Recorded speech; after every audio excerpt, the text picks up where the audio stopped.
보통 일본 경제를 말할 때 꼭 나오는 이야기가 있죠. 미국을 제칠 수 있었던 유일한 나라, 그리고 잃어버린 30년으로 인해서 무너진 나라, 압도적인 유일한 지위를 중국에 빼앗겼고 3위 자리마저 독일, 인도와 엎치락 뒤치락 하고 있는 나라, 앞으로 개선의 여지도 쉽게 보이지 않는 나라이기도 하죠. 하지만 이상하지 않습니까? 30년을 잃어버렸다는데 일본은 여전히 세계 상위권 경제대국이고 해외에 빌려준 돈은 30년 넘게 세계 1위입니다. 제조업 기반과 경제 복합성 지수, 즉 고급 제품을 만들 수 있는 역량은 여전히 최상위권인 국가죠. 쉽게 말해 능력은 있는데 계속 주저앉아 있는 거예요. 망했다 하는데 절대 망하지 않는 나라. 반대로 말하면 이 정도 저력이 있는데 30년 동안 그대로인 나라. 대체 이유가 뭘까요? 이유를 알려면 일본 경제의 특이한 설계도를 이해해야 합니다. 그리고 이를 이해해야 일본이란 국가의 본질을 이해할 수가 있죠. 일본은 전 세계에서 유례를 찾아볼 수 없을 정도로 고속 성장한 나라입니다. 소련의 성장에 공포를 느낀 미국이 동아시아가 공산주의로 물드는 것을 막기 위해서 온갖 혜택을 주면서 일본 경제를 성장시킨 덕도 있지만 일본 특유의 관료 중심 경제 체제가 개발도상국이었던 일본을 아주 치밀하게 설계했기 때문이기도 하지요. 그리고 그 설계대로 움직일 수 있는 국민들의 영향이 있었기에 일본은 눈부신 성장을 한 겁니다. 이에 놀란 세계 여러 국가는 일본을 벤치마킹했죠. 이를 가장 잘 받아들여 기적적인 성장을 이룬 한국 같은 국가도 있었습니다. 그럼 이런 시스템은 어떻게 만들어졌을까요? 정리하자면 2차 대전 패전 직후 미국에 의존하되 미국이 허락하는 한도 내에서 에도시대 때부터 익숙했던 경제 관리 시스템을 도입한 것에 가깝습니다. 전후 일본의 민주주의는 직접 만든 것이 아니라 미국이 부여한 것이고 이후 여러가지 이유로 인해서 외교와 국방을 미국에 이름했기에 일본은 사실상의 피보국이었죠. 그래서 자신들의 미래를 결정할 수도 예측할 수도 없었기 때문입니다. 또한 환경적으로 봐도 에너지원과 자원이 매우 제한되어 있어 외국 의존에서 벗어날 수가 없었죠. 그래서 일본의 목표는 전쟁의 후폭풍을 극복하고 외환 보유고를 비축하여 외국의 의존도를 낮춰 독자적인 근현대 산업 경제를 구축하는 것이었죠. 과거처럼 전쟁을 통해서 열강이 되는 것은 불가능하다. 그렇다면 우리에게 허용된 경제 전쟁에서 승리하여 세계의 패권을 잡겠다. 즉 일본은 경제란 전쟁터에서 다시 한번 열강이 되는 것을 꿈꾼 겁니다. 이 경제전쟁은 치밀했습니다. 국가가 주도하여 경제를 총괄하는 통상산업성, 오늘날의 경제산업성에게 전무후무한 권한을 주어 일본 산업을 통제하게 만들지요. 이건 단순한 규제가 아니었습니다. 유망산업을 만들고 그 시스템에 맞는 인재를 키운 후 그 시스템을 운영하는 방법까지 직접 코치했지요. 다른 나라의 기업과는 달리 유능한 코치가 다 알려주기에 일본 기업은 실패 없이 성장할 수 있던 겁니다.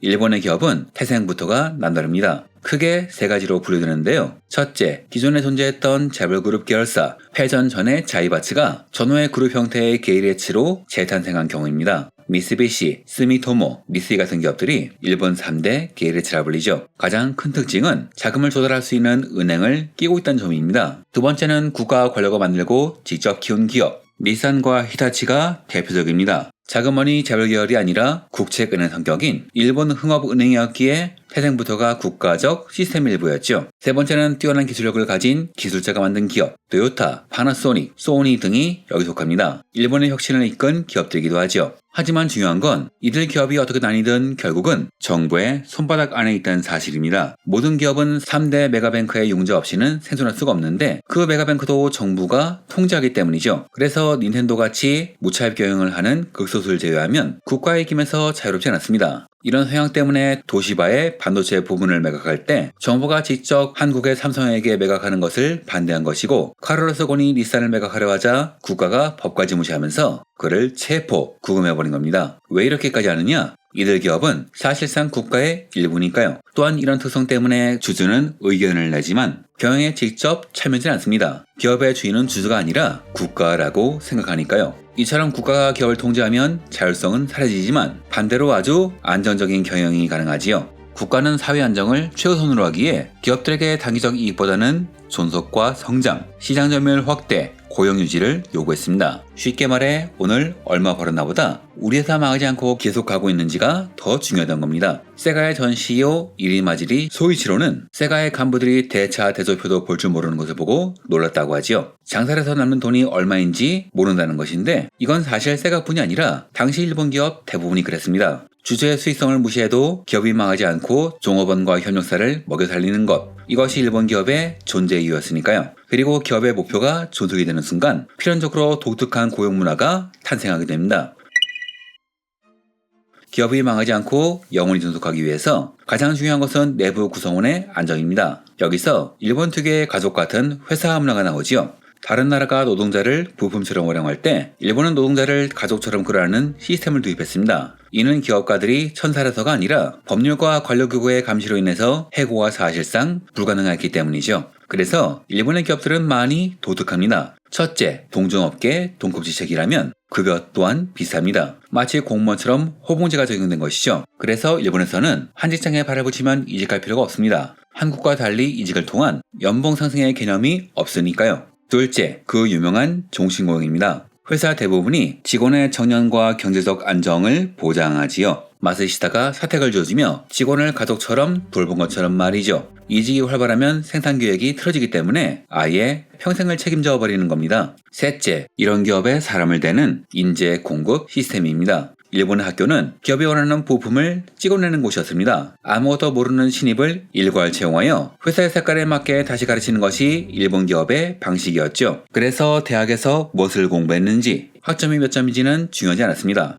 의학, 법학 등을 제외하면 교수가 학생을 낙제시키는 일도 거의 없었죠. 대신 중요한 것은 어느 대학을 나왔냐, 조직 생활을 잘 하느냐였습니다. 인류대학 졸업장은 성실함과 똑똑함의 증명이고 스포츠 동아리 활동 경험은 위기질서에 잘 적응한다는 보증수표였으니까요. 어째 남일 같지가 않죠? 이 시스템 안에서 튀는 천재보다는 조직에 순응하는 모범생이 우대받았고 이 트랙에서 벗어나 제대로 취업하지 못하면 프리터가 되어 사회 주류에서 밀려나야 했습니다. 자신에게 주어진 틀 안에서는 평생이 보장되지만 그 틀 밖으로 나가는 순간 가차없는 사회, 이 메커니즘이 일본의 교육과 고용을 지배했습니다.